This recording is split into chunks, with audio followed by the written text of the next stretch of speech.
Welcome to Ren Behind the Practice. I'm Sophie Campisi. I'm a holistic business strategist, and I spend a lot of my time in conversation with practitioners, coaches, and healers about the behind the scenes of their businesses.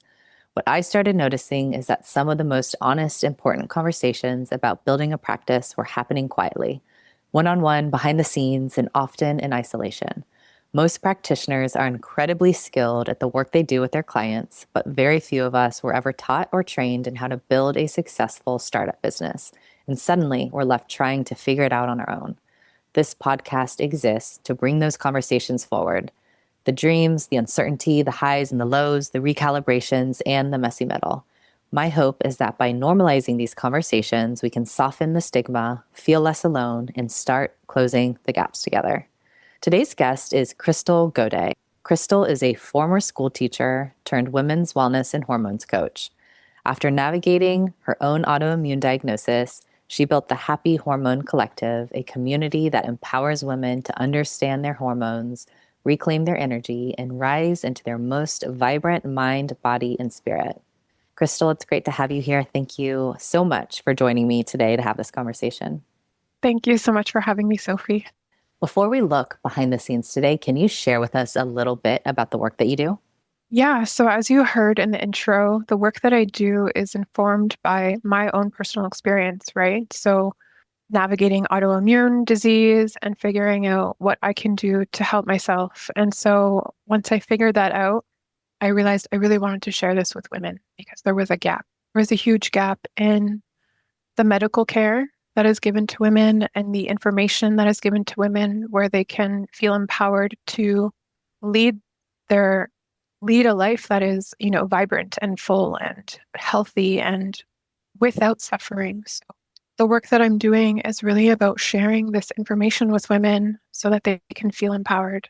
And so when I work with women, we talk a lot about our cyclical nature because it's something that I was not aware of. I was a person who was waking up and doing what I call the copy paste, just same routine and just trying to copy paste that into every day and operate in the same way every day, expecting myself to act, feel, perform in the same way every day, and really not thriving within that formula. So when I learned about cyclical living and our hormones that rise and fall over a cycle of 28-ish day cycle, that's when everything changed for me. And I was like, okay, no wonder I don't feel the same way every single day. And oh, maybe, my body needs different things at different times in my cycle. And so when I really started to understand this, it was like the missing piece to the puzzle, really, for me at that point in my journey. And so a lot of the work I do is informed around that when I work.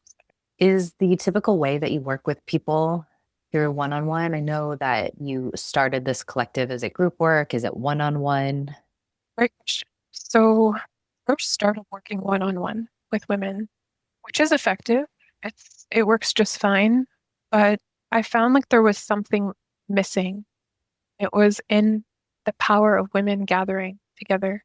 And so now most of the work that I'm doing, it is inside the collective. And so the word itself, collective, we are many people here together, in this together, learning from each other. And so a lot of the work is more format style. Have you made the shift already to doing this full time? Is it something that you're doing part-time right now? Yeah, so it is full time. This shift happened maybe a little bit sooner than I was anticipating, but I feel like the universe brought me here. And even though I didn't feel quite ready, financially stable, ready to make that leap, I was presented with a scenario and I felt like jumping in full time was the right thing to do right now. So yeah, it's full time. How long has it been full-time? It's been since August of 2025. When you look ahead to the next 6 to 12 months, what goals do you have for your work and for your business? So since the Happy Hormone Collective is still quite new, I would say in the next 6 to 12 months, my main goal is to grow the collective. Yeah, just figuring out how to really grow it.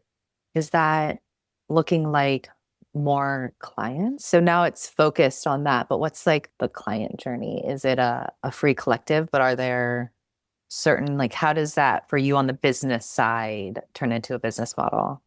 Yeah, this is another great question. So, as someone who, as you know, used to be a teacher, I'm figuring out the business side of things, how the funnel works and all of this. So, originally, the collective was a paid membership. And now there's a free tier in there, and there are free offerings in there. And part of it is part of the funnel itself, but part of it is also, part of the mission of the collective. And, I felt like with my own health and wellness journey, there were some things that were outside of my means financially to have access to. And I feel like a lot of this information should be accessible to women. So, having some free offerings, I feel like is part of this mission of giving women the information that they deserve to have. So for a woman to get inside the collective, it might be through a free offering, and or I do also have like a free hormone assessment quiz, and then the quiz would inform her, say, oh, these are your results, and there's a free class inside the Hormone Collective. Might be very helpful for you. So it's like a freemium model where you can engage, get free support, and then for someone that wants to go deeper, then they would become Exactly. a paid member and they would get access to the paid features. Yeah, exactly. And this is what I'm exploring right now. That's fairly new that it's in this model. So yeah, I'm still figuring that out. What do you feel like you need to do to get to the place where the collective has a solid base of subscribers or paid memberships? I think part of that is, I need to show up, and I need to show up online on social media. I need to share my voice, share my story, to give the collective some visibility. And I truly believe that once people are in, then that will, like, the collective itself will spread, and, like, they will tell their friends and their family and say, hey, there's like this great collective of women, and like we're learning about our bodies and how our hormones work. And I think you would benefit too. Come join me. Like, there's this free thing. Like, so I think the first part is me showing up, even when it's difficult to show up. And I think the second part is just trusting that it's going to work out. What feels hardest about those things? You mentioned even when it's hard to show up. Sound like the main Mm. thing was social content is the main thing that you thought, like being consistent and showing up and putting your voice out there and talking about it. What feels hardest about that? That is an avenue to ultimately conversions and clients and members. Yeah, I think it is a way to get visibility for sure. And so this is something I'm navigating. I'm trying to figure out because, a long time ago when I started my Instagram account, I started it for this business. I was one of those people that didn't have an Instagram account. I thought, okay, as long as I do this every day, this is how you get visibility. But I was burning out when I was like not really showing up authentically sometimes, or it felt harder than it should be, in my opinion. Like, I don't feel like things should be that difficult, really, if we're in our flow. So for me personally, what I'm working toward is finding the flow. And I feel like part of that formula is in understanding my cyclical nature. So maybe understanding that I don't have to film every day, but like maybe know which times in my cycle I feel most comfortable in front of a camera, and kind of batch creating and stuff like that, and finding a way to make my cyclical nature work to my advantage in my business. So this is what I'm noticing, and this is what I'm trying to work toward slowly but surely. You mentioned that you were at some point focusing a lot on your social media. Were you seeing it work? Besides the fact that you burnt out, which wasn't sustainable, right? That is Mhm. like the base and the foundation for sustainability. It has to work for us and our bodies and our nervous systems. But was it working when you were doing it?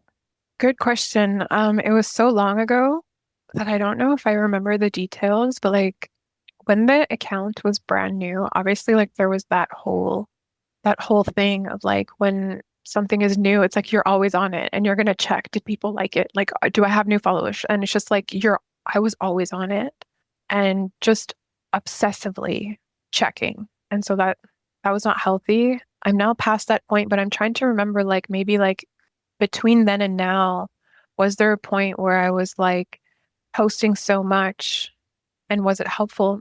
I don't think it was. Define helpful.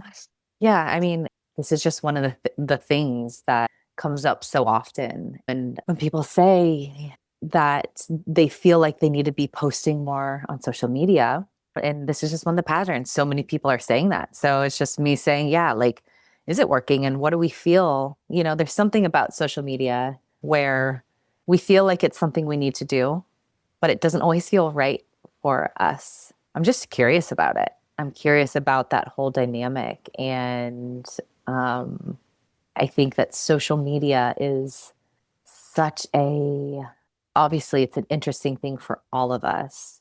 But for those of us who are business owners, using it as a business device or like a business method is like an interesting thing.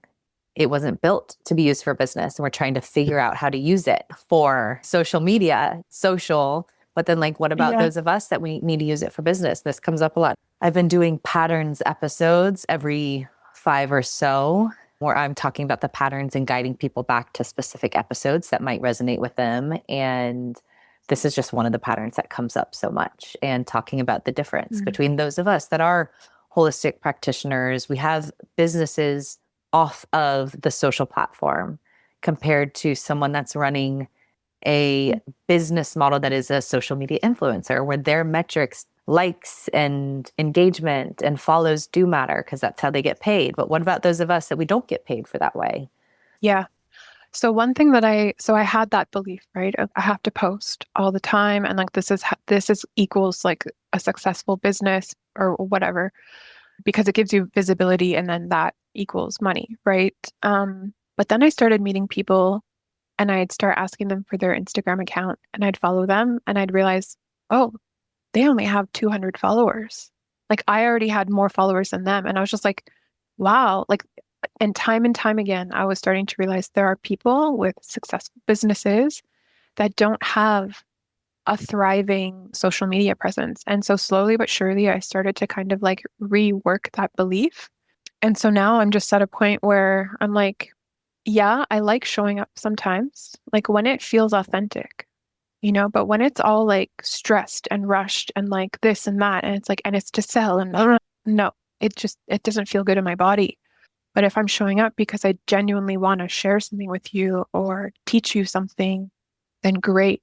I'm going to do it. And that was one of my words for this year was authentic. So showing up authentically. And as long as something feels good in my body, then I know it's the right way. Absolutely. This is so huge and just important for us to keep talking about and bringing up because, yes, I think that's just one of the distinctions that isn't talked about enough. We run businesses that are independent from social media. So someone can have a healthy, thriving practice and have no social media presence. I know people like that. Like you said, you know people like that. And follower count for us, it doesn't mean anything. It just doesn't. It's not a direct correlation. The way that someone who is getting paid as more of a business model of an influencer where they need brand deals and people are paying them. They need follower count, engagement, and likes because the scale does matter for them. It will be directly correlated. For us, it's not. It has no relationship. Yeah, that's huge. And I think we're all like teasing that belief apart and trying to get there and understand and see. And even with the trending, and I saw this a lot with practitioners that I've worked with. And even when I was a practitioner trying to get my practice to thrive, and I would hire someone because I thought, oh, well, I need my social media presence to be better. And I would hire people to help me with the content because it just didn't feel like authentic to me. And they would build a content calendar for me and they would tell me to do this trending thing with this trending audio. And I always remember being like, this just doesn't feel, some of the things I would just straight up say, like, no, I'm not doing that. Nope. Like, not going to happen. But I didn't know this back then. It just didn't feel right. It didn't feel authentic. It didn't feel aligned. And then I realized engagement doesn't matter. Like just simply engagement, like sure, like doing a trending audio, but that doesn't help me when it comes to the actually the business strategy, the business model. Anything else you want to add about that? I could add in something like kind of funny. So I had been kind of like hustling, right, to like get stuff online. And then there was just one day, it was around the holidays and the new year, and I posted trending audio, Taylor Swift, and whatever I posted, it had nothing to do with my practice. It was literally like just some random thing that came to mind. I happened to post it, and it was like something about entering the new year, and it went viral. I'm just like, oh my goodness. I've been working so hard for visibility, and it's just like, okay, I got it. But what did that even like? That did nothing, It just made a whole bunch of people maybe follow me that don't even need my service. Like Yeah, it was just so silly. that's so interesting. I was curious if you want to share with us the clients that you have had, Yeah. especially over the past 12 months Yeah. or ever. Where have they primarily come from? That's a really great question. And when I think about the answer to this question, because I've done it before, is yeah, they don't always come from Instagram. So that's a really nice reminder that like if they're not always coming from Instagram, like why would you put all of your energy into Instagram? But mine personally come from different sources. I find a lot of the time, honestly, it happens like when we meet in real life and we have a real conversation, and then there's like, it's like they hear part of my story, they like, relate to it somehow. There's a real, authentic, genuine connection there, and they just want to know more. So I find in person it's a lot. Yeah. Yeah, I mean, trust is the name of the game, right? When it comes to, especially for those of us when we're early on in our businesses, when you don't have the social leverage of 20,000, 50,000, 100,000 plus followers, social media is a very hard place to build trust. Mm. It's super hard. I mean, you know that. It's like, it's a really hard thing to do. Meeting people in person isn't always easy either, unless you find the way to do it. It sounds like you've had some success doing it. I'm kind of an introvert, so like doing the in-person stuff is not the easiest for me either. It is, putting myself out there either like to go to do some networking, um, or to do in-person workshops, and then advertising it in different ways to try and get people in. But yeah, what actually draws them in? That was the original question, right? Yeah. If and sometimes it happens organically, like it's not a quote unquote networking event. It's just I'm at something that I enjoy doing. If I'm doing yoga in the park or I don't know, something else, sometimes you just meet people in that way and it happens organically. And also, I have a lot of people that are very, very close to me. And when they encounter people that are having problems, they're saying, hey, I think you should talk to Kristal. And then that's how I get some people as well. It's one of the most powerful early on Yeah. strategies. If you have someone that is a source of referrals because they've used your work and they're easily able to refer people, that means that your services are A, clear enough that someone can tell someone, hey, go to Kristal, this is what she does, which already in itself is huge because not everyone's even there. So someone, that's a whole different thing. But B, I talk about this with people sometimes, and this has come up on the podcast of it's leveraging your real life networks is an undervalued strategy early on, right? We're not talking business that's already had product market fit and now they're trying to grow. We're talking early on success. We're in the startup phase, leveraging your real life networks, the people that you're already seeing every day in your natural day to day life, or you have a connection with that community some way, shape, or form. One of the biggest mistakes people make, and I've done this before too, oh, so much early on in my career, is having a target market that I wasn't already part of that community. It's not my everyday. And when I work with people, I tell them that all the time. Who do you already talk to? Every single day, like already. Is it mom's in the carpool line because that's where you are? It's at the playground, or it's this because this is your side job and these are the people that are your network already. Like what's there? What's right in front of you? So even what you said, I had another episode with Robin Powers and she did a similar thing, cultivating her local networks, other local businesses. And the other power of that is like you have a lot in common. So building trust is the most important thing early on in our businesses. And you have a lot in common. So if you're going to a yoga thing, Well, already there's a trust bridge built. You have a mutual thing and y'all are probably like-minded and you can spark up conversation much more naturally. Yeah. Yeah, I love that. And yeah, it blew me by surprise really, because it's like I would maybe post something on Facebook thinking it would get like to the other people, but then it's like people in my closest network would be like, I want to go to that. I'm just like, oh my goodness, like it never even crossed my mind that you would be interested. Absolutely. That's not a small thing. And especially if you are able to get interest and people love the work that you do enough that they're going to tell people, there is nothing more powerful than that. Yeah, Yeah. I'm very grateful for that, honestly. Mhm. Yeah. What else feels hard? Anything else that feels especially hard or heavier than it should? Uh, Let me feel into it. Give me a sec. So I think one of the hardest things for me, anyway, is, it's a business. It's supposed to generate money, and it's supposed to generate enough money that you can live off of it, hopefully quite well. And so at the beginning, I wanted to get things up and running like as quickly as possible. And I had some business coaches that were, telling me to go high ticket. And I tried it and it didn't feel good in my body. And now, even though I'm low ticket and that feels good in my body, it's still hard to get people in the door. So that's hard. And I don't want to look at people like, like when I was doing the high ticket, it was like I was trying to reach a certain goal, like financial goal that I had set with my business coach.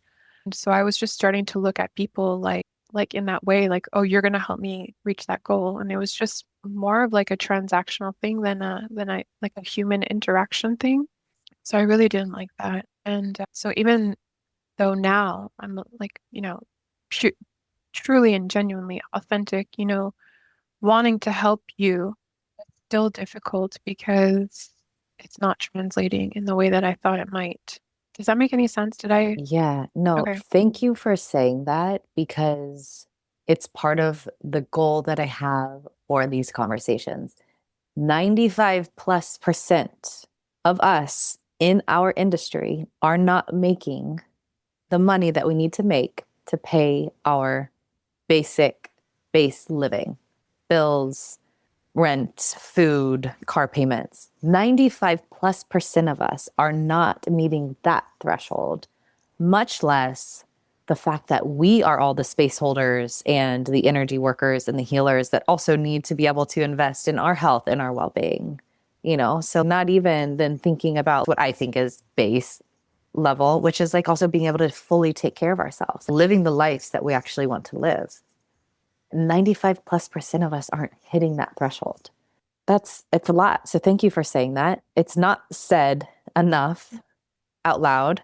And I hope that more people can acknowledge that and share that and we can all come around together about the reality of that because it is a huge reality for us. So yes, it did make sense. Everything that you said also about the high ticket absolutely made sense. This is a pattern I also hear all of the time.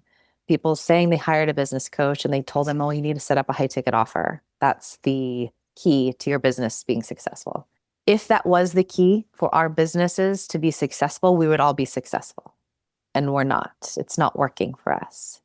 I had a conversation with someone right before this conversation with you who said the same exact thing. That early on hired someone, told her to do the high ticket thing. She did it with a cohort of other people. Didn't work for them, but they all started talking about that. So none of them were able to build their businesses, but then they got great friendships around the trauma bond from investing a lot of time, money, and energy into something that didn't work for them and then ending up maybe more confused after that process than they were before. It's a huge reality. Anything else that you want to share about that? No, but I not really. But I think it comes back to what I was saying earlier, it's like I want to show up authentically. I want to make sure things are aligned. And I'm really trusting that if I do that, that everything will work out. I don't know if this is naive to think this, but I do believe that there's a lot in being energetically aligned with things and being in your feminine flow and like in tune with your cyclical nature and all of this to find the flow instead of like pushing, pushing and forcing. Like, that's not how I want to run a business, right? I don't want to like have to push or force anything. Doesn't mean that there can't be some strategy involved. I ultimately want to run a business that feels good. This kind of guides us into our last question. But before I ask it, I think that when you said, is it naive? Yes, we still need business strategy. But I think what you saying that brings out for me is the fact that we aren't normal business owners. We all have soul missions. Like it is something deeper that doesn't just go away because the business wasn't successful. Like a lot of entrepreneurs or business people that are starting business tracks for the sake of business building, which that's great. There's nothing wrong with that. Taking on an endeavor to open up a new trampoline park or an ice cream shop or this new concept on cupcakes or donuts. There's nothing wrong with that. But if those don't work, it's much easier to say, dang it, I thought I had an edge on the market and it didn't work. Let me try the next thing. And then they'll go try something else. Like that is, again, that's an honest path of entrepreneur. But for us, it's not that way. And people asked me this a lot, not this exact question, but there were so many times when I couldn't get my practice to go. And it's like, yeah, okay, it's time for me to get another job. It's time for me to pivot. And the thing that was different is like, this is never going away. This is a soul calling. This is a soul mission. This isn't something that just goes away because the business doesn't work. So yes, I could do something else, but it would just be temporarily until I could get back and keep doing this thing. Because the closest metaphor that I have for it personally, and I have 2 children now, is it's like being pregnant. It's like there is no option than this thing coming out of me. It's not just going to stay. It's not like when you get pregnant that you can just hold it in indefinitely. Oh, I don't want to do it. Oh, it's not. Well, you can a little bit, but at a certain time, this thing is going to come busting out of you. That's how it is for us. It's not just this thing that like, oh, no, it can't stay in there for forever. It's going to come busting out of us. Yeah. And I sincerely believe that, yes, there's something coming out of me, but I also don't want to be attached to what it looks like specifically. And I also want to be very open to the fact that it can change shape and form, you know?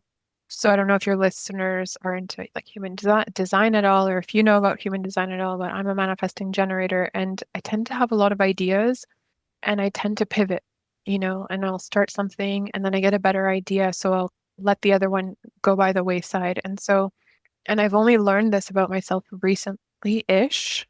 And I feel like it's just helpful to know because if I did have a very strict vision of what this business has to look like, and I am not willing to waver one bit, that might be the downfall of everything, But if I'm kind of like more in flow and I'm willing to shift things, be open to them changing, then I think I might have success. What you just said articulated the difference between being a startup entrepreneur and just a small business owner. Because in the process of startup, you don't know what it is, right? You still have to have a way to steward the thing in a way that you let it pivot and shift and change and, all of those things. So yeah, I completely, just like having a child in a way. It's like you can't make that child be what you want it to be. It's your job to steward and, do the things, but it is a process of stewardship, the way I see it. The way I've always felt about mission driven business building is similar to how I feel about parenting, which is it's a divine mission of responsibility and duty to be a steward of something. What's the cost for you, for others, for the world if you're not able to reach those goals that you'd like to reach with the work that you're doing? What's the cost? Um, well, I'd like to believe that there won't be failure here, that, that there will be success. So there's that. If it wouldn't work out, hopefully women will get the information they need from somewhere else.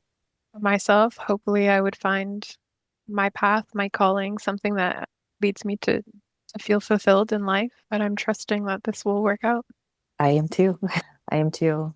Kristal, thank you so much for joining me today to have this conversation. And for those of you who are listening, if any part of this, of Kristal's path, of her journey, of what she's working on resonated, you are in the right place. Please reach out. I want to hear from you. And if you want to reach Kristal directly, the link to her website, Instagram, and a link to join the Happy Hormone Collective for free are all in the show notes.